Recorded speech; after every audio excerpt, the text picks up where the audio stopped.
जीवन है, कि मेरा कोई अस्तित्व है कि नहीं है, कोई भान नहीं है। एक परपक्षी भी होती है जिससे अपने का भान होता है कि मैं हूँ, अपने होने का भान नहीं। उसको कोई डंडा मार भाग कैसे जाता है, कोई बुलाए तो आ कैसे जाता है, कैसे आ जाता है? इसे अपने होने का भान है। अगर कोई हम बच्चे को बुलाए तो नहीं आएगा, वो एक पत्थर पड़ा वो नहीं आएगा, कि उसके अंदर अपने का भान नहीं है।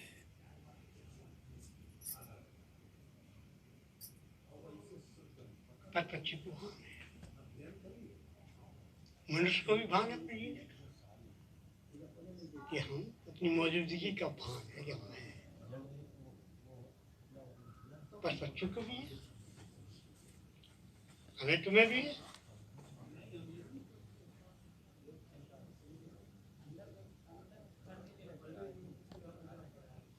पर पक्षी को भी स्वप्न होते हैं, हमें भी स्वप्न होते हैं। अब तो विज्ञान में कह रही है, इन्हें भी स्वप्न होता है, इनके भी जागृत अवस्था होती है, इनके भी स्वप्न की अवस्था होती है, इनके भी गहरी नींद की अवस्था। ये तीनों गुण जागृत के, स्वप्न के, जो मनुष्य में है वही पशु-पक्षी में भी है।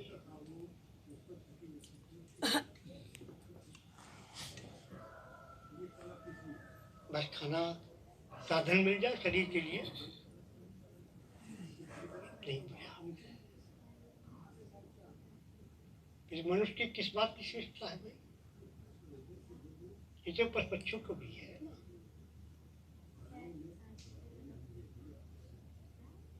लेकिन मनुष्य में एक विशेषता है,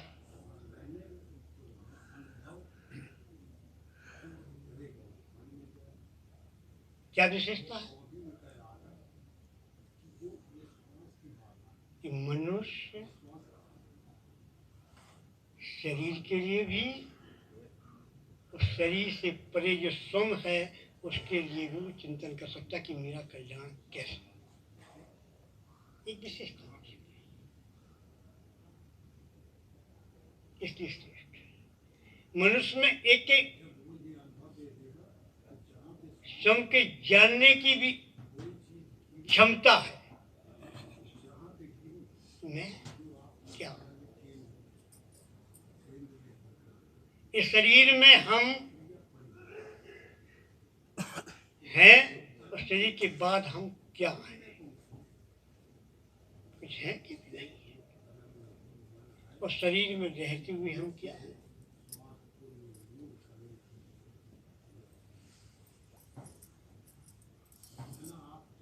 इतना सोचने का विवेक मनुष्य के अंदर, अपना अच्छा और बुरा सोचने का विवेक मनुष्य के अंदर है।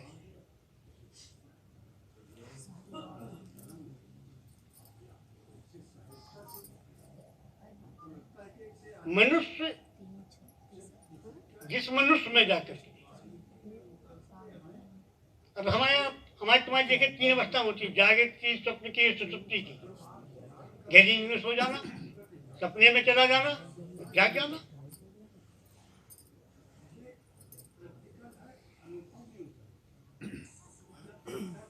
ये तीन अवस्था है, ये तीन से गुण है, इनसे सारे गुण लगे भाई, इतने गुण। सपने में जाना,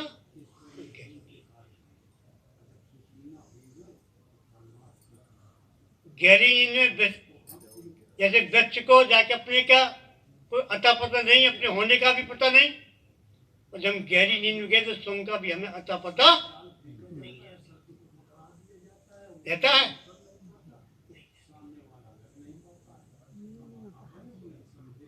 तो गहरी नींद में हमारी अवस्था को किसके समान है?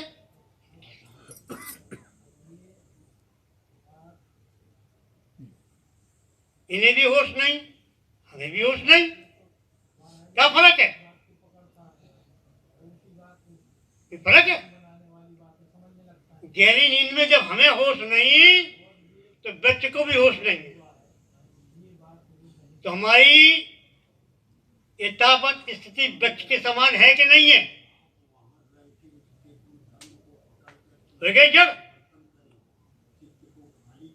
रोज होते हो जाता पता नहीं रहता है।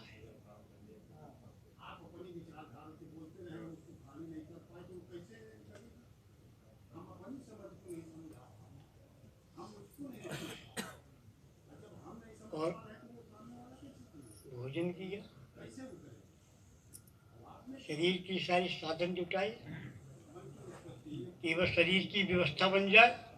कैसे वो बन जाए? पशु पक्षी को भी बन रही है। वही स्थिति में तुम खड़े भय हो तो तुम कितने समान हो? पक्षी के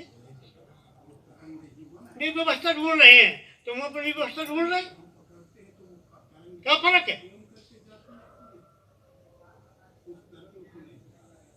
क्या विशेषता रही फिर?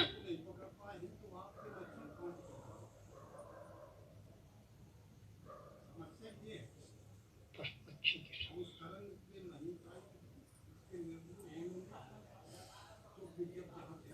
लेकिन मनुष्य में एक संभावना कि वो स्वयं अपने आप को जान सके।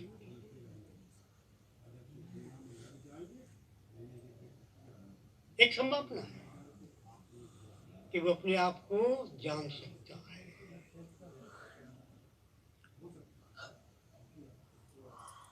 जीवन के रहस्य को जान सकता है, जीवन के अस्तित्व को जान सकता है। जीवन क्या है? क्या जीवन केवल जाके इस पंच भौतिक शरीर के ही अंतर्गत में है, इसके परे भी है कि नहीं?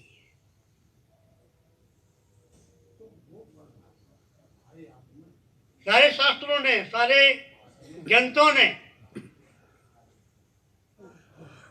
सारे संतों ने, सारे शास्त्रों ने एक बात कही है कि ईश्वर से जीव अविनाशी। कहा कि नहीं कहा? बोलो। कहा है। अविनाशी है, मरता नहीं है, तो कौन मर रहा है? फिर कौन मर रहा है?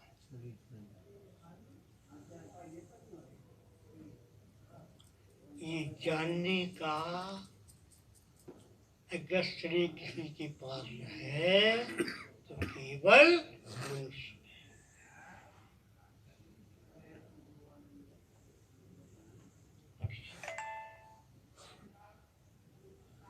और जब तक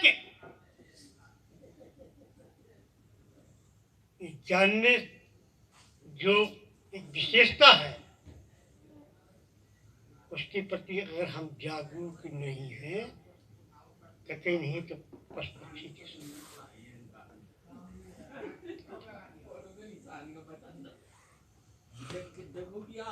फिर आप मनुष्य नहीं है, ना आपके अंदर मानुषता है। मानुषता किसे कहते हैं? जिसके अंदर सब कुछ जानने की प्रक्रिया,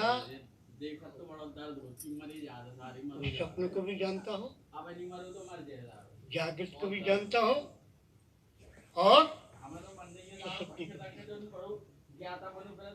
क्योंकि चेतन है, चेतना है उसके अंदर, तो सुषुप्ति भी कहाँ चली गई?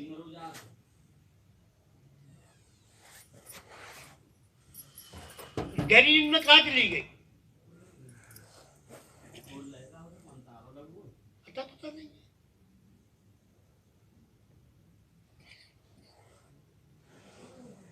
ये संत महात्मा है, केवल एक ही बात की याद दिलाने आए कि जन्मा और कि तुम अजन्मा हो। तुम जन्म लेने वाले हो कि कोई अजन्मी हो?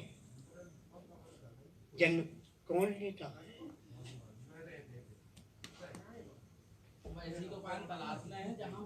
मानना नहीं किसी की बात, तुम्हें अजन्मा, तुम्हें कसम है हमारी, कभी मत छोड़ के दूसरी जगह देखना दुकान तालाब में छोटी ऊपर से थोप ली तुमने अपने खोपड़ी पे, ये व्यर्थ है। चलो डिस्टर्ब करिए बाबा, क्या चिल्लाते जी, ये मेरा जन्म नहीं होता, अजन्मा है अजन्मा है अजन्मा है अजन्मा है, ईश्वर का वो अंश है, अजन्मा है, तो चिल्लाते हो खाम खाम, तुमने जाना?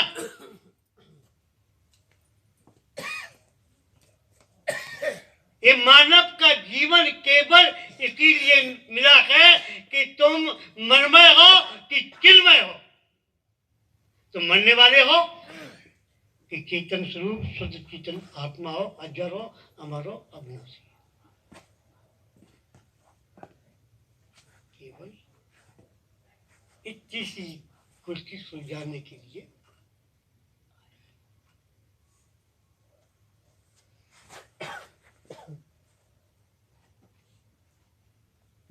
कौन जानता है? तुम्हारे पैर में कांटा लगा, किसने जाना?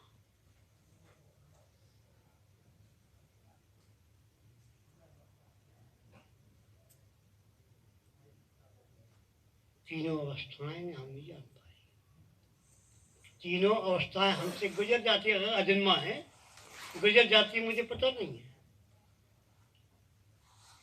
जागृत अवस्था आई, सपने की अवस्था आई, गहरी नींद की अवस्था आई, और जाना इन तीन ग्रहों में हम। और बड़े आश्चर्य की बात है,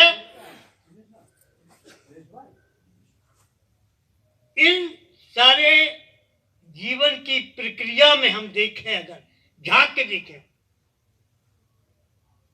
वहां भी तीनों ही खंड हैं, तीन ही खंड। पहला खंड किसका?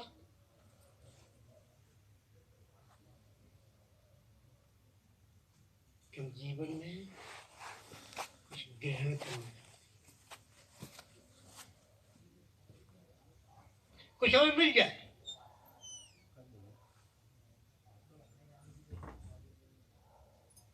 कुछ हम भोग लें। हम भोगता है, भोजन मिले, भोग मिले, भोक्ता उसे भोग, भोक्ता बनके वो भोग को हम भोग लें। यानी भोक्ता अलग, भोजन भोग अलग, वो भोज अलग, जो भोजन जो ग्रहण किया जाएगा, वो भोगने वाला भोग अलग।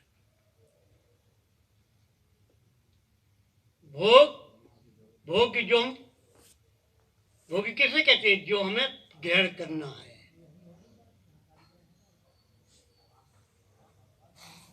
जिसे ग्रहण करना है वो कौन? भोक्ता। इसका संबंध क्या है? भोग। इसका संबंध क्या है? भोक्ता है, भोज्य है, जिसे भोजन ग्रहण किया जाएगा, और इसका संबंध क्या है? तीन खंड विभाजित, चाहे वो स्वप्न की अवस्था में हो, चाहे वो सुषुप्ति की अवस्था में हो, चाहे जागृत अवस्था, तीनों खंड। हम विचार करें, जब गहरी नींद में होते ना, हम लोग सब लोग गहरी नींद में, और सुबह उठे, कहते थे आज तो बड़ी आनंद की नींद आई, आज बड़ा सुख मिला। जब हम गहरी नींद में होते हैं, बड़ा सुख मिला, आज बड़ा आनंद आया नींद में, बड़ा सुख मिला उस नींद में। तो जागने में क्या किया? वहां भी सुख भोज्य था, उस सुख को भोगने वाला भोगता भी था, तभी उसने जाना, अगर होता नहीं तो कैसे जानता। वो सुख रूपी भोग भी था जो वो ग्रहण कर रहा था, भोग रहा था।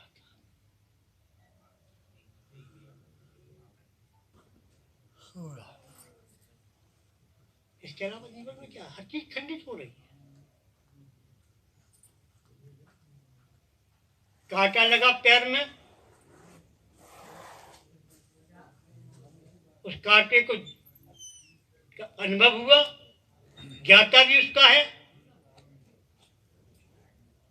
गे भी है, कांटा लगा है, कांटा रूपी गे भी है, उसका ज्ञाता भी है, और कांटा में दर्द हुआ, ये ज्ञान भी हुआ है। यानी ज्ञाता और गे के बीच में संबंध किसका रहा? ज्ञान का।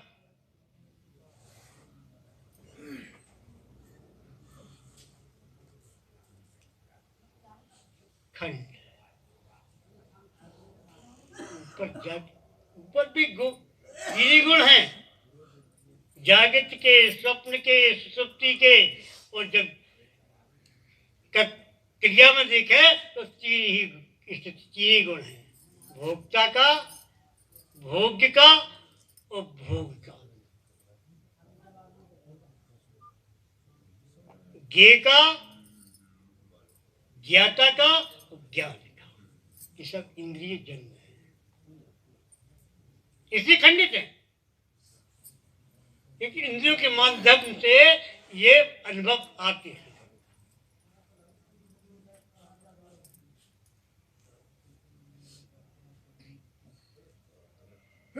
कि हम विचार किया कभी, किसने जाना? ज्ञाता ने जाना, ज्ञाता आप थे। जब ज्ञाता आप थे तो आप फिर कौन थे, क्या थे? आप क्या थे? आपने केवल जाना है, आप क्या थे उस समय?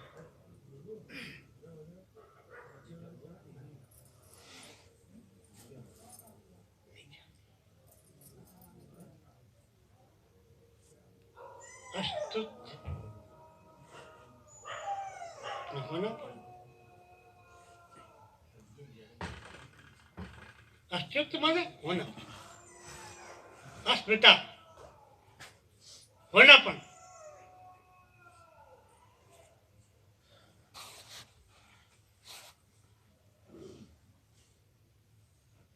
उसमें अपने होनेपन पर जो अनुभव आया,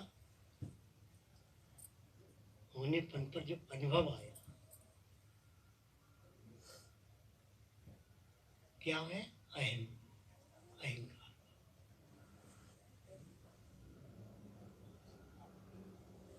बिना अहम के जान नहीं, मैं हूं, मैं जानन वाला हूं, नहीं जानता।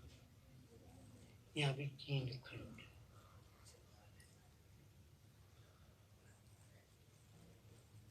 फिर अखंड क्या है?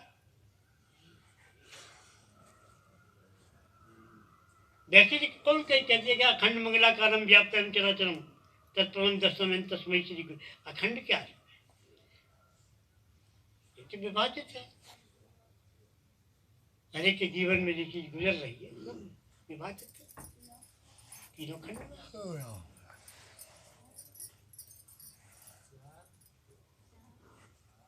इसके परे कुछ और है, जहाँ किसी प्रकार का न भोक्ता का, न भोग का, न भोग्य का कोई प्रादुर्भाव पड़ता नहीं, वो है आपका साक्षी। जीवन में आपके पास जो गुजरी है, आप उसके साक्षी हैं।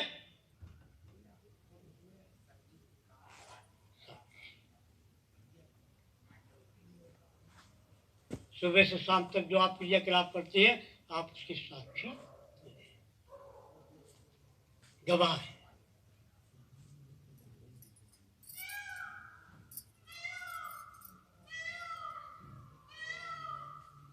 मन पे प्रभाव पड़ा होगा,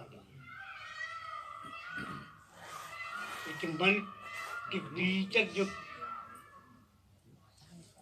अनुभव आया उसको आपने जाना, क्या जिसने जाना उसके ऊपर उसका प्रभाव पड़ा है?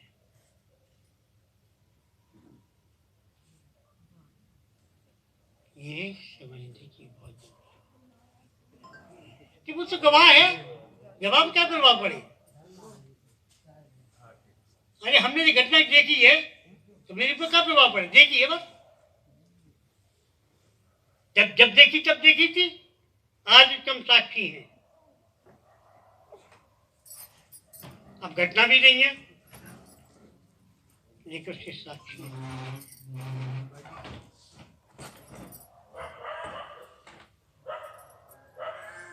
क्या भी जीवन में हो रहा है? आपकी वो साक्षी के अलावा और हैं क्या? चर्चा चल रही थी उस समय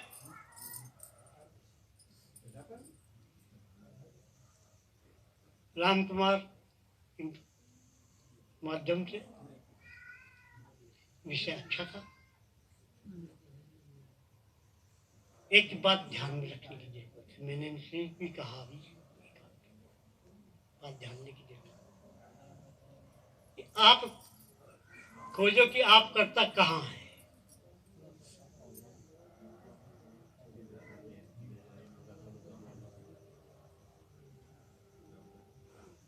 श्वास तो आप लोगों के अंदर चल रही है, हैं? या आप सांस को चला रहे हो?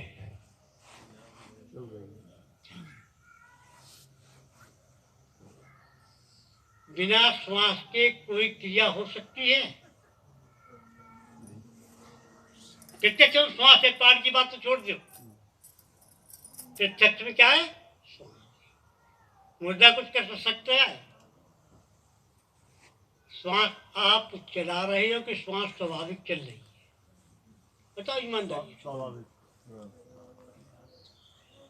और बिना श्वास के कोई क्रिया सृष्टि पे, जब श्वास स्वाभाविक चल रही है, बिना श्वास के कोई क्रिया हो नहीं सकती है, तो मैं समझता हूं अनुभव करके देखें, इस प्रकृति में जो कुछ हो रहा है वो स्वाभाविक हो रहा है।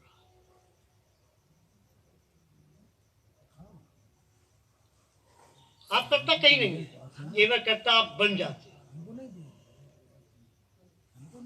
इस शक्ति में जो कुछ बिना श्वास के लिए श्वास स्वाभाविक चल रही है, इसको कोई चला नहीं रहा है। जब उसी के द्वारा सब क्रिया कर्म होते हैं, बिना श्वास के हो नहीं सकते हैं। आप कर्ता कहाँ है? आप कर्ता कहाँ है?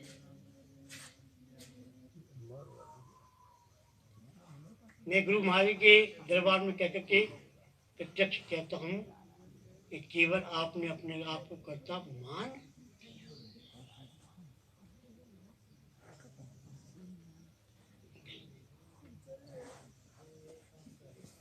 आप विचार उठाते हो,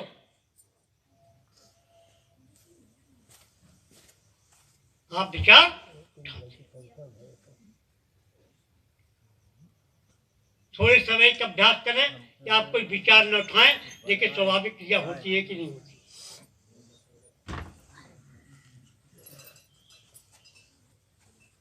अगर श्वास स्वाभाविक चल रही है तो श्वास के माध्यम से जो क्रिया कर्म हो रहा है वो भी स्वाभाविक है, कई बंधन नहीं है। तभी तो कहा कि कर्ता कोई जो दूसरा है, लेकिन रिमोट दूसरी कहां से है?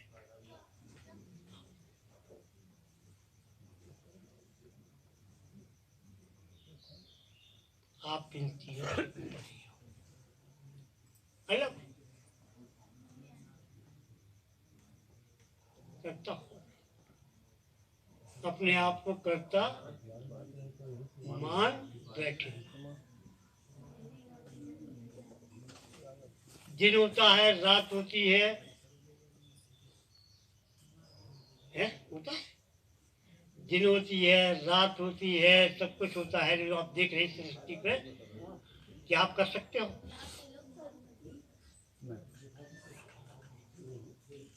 इन्हीं में सारी क्रिया हो रही है। आप वो नहीं कर सकते, आप ये भी नहीं कर रहे हो।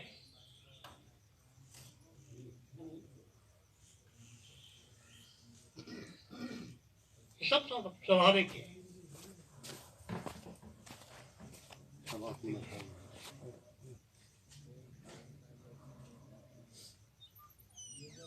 इस बोझ में जब खड़े हो, किसी दिन तुम अपने कर्तापन से अलग होकर के देखो, एक निरीक्षण करो। सुबह से उठो, अपने को खाली कर लो, अपने आप को खाली करो कि मैं आपके विचार अपनी तरफ से नहीं।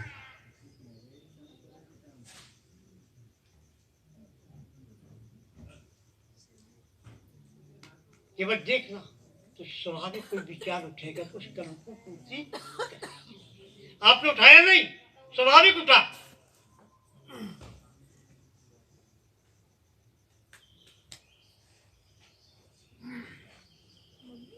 तो कर्म भी हो गया।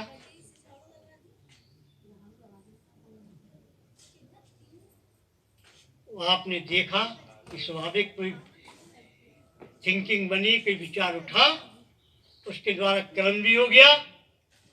आप देखने वाले साक्षी अलग।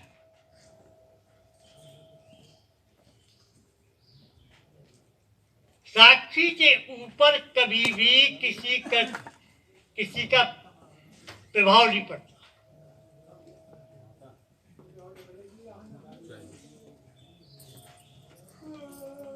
क्योंकि साक्षी जीवन है, तत्व है, वो आपके शरीर से अलग है, आपके मन से अलग है, आपकी बुद्धि से अलग है, आपके चित्त से अलग है।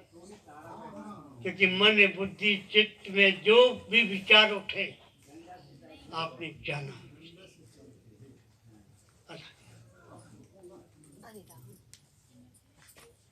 ठीक।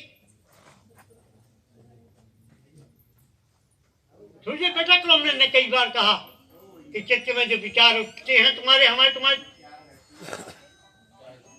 तुम्हें कोई निरीक्षण नहीं करना। विचार आ रहे, जा रहे, आने जाने दो। तुम केवल उसके देखने वाले बनो। तो बताओ कि तुम विचार थे कि तुम विचार से अलग थे? अरे हम इसको देख रहे हैं ना, ये अलग है, इसको देखने वाला। हम तुम्हें देख रहे, तुम अलग, देखने वाला।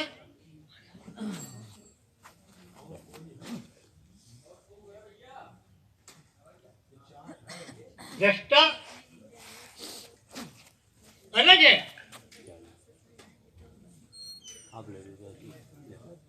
जिससे वो देख रहा है वो दृश्य अलग है। दृश्य, दृष्टा और दृश्य का संबंध कब जुड़ा? दर्शन से।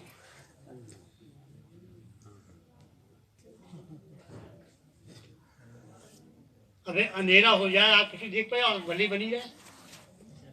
अंधेरा हो जाए तो कुछ देख सकते हो?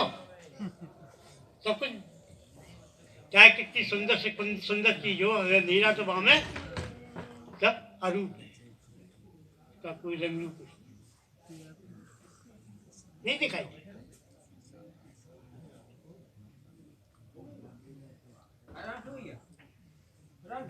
कुछ दर्शन का ही जो दृष्टा और दृश्य की दूरी को तय कर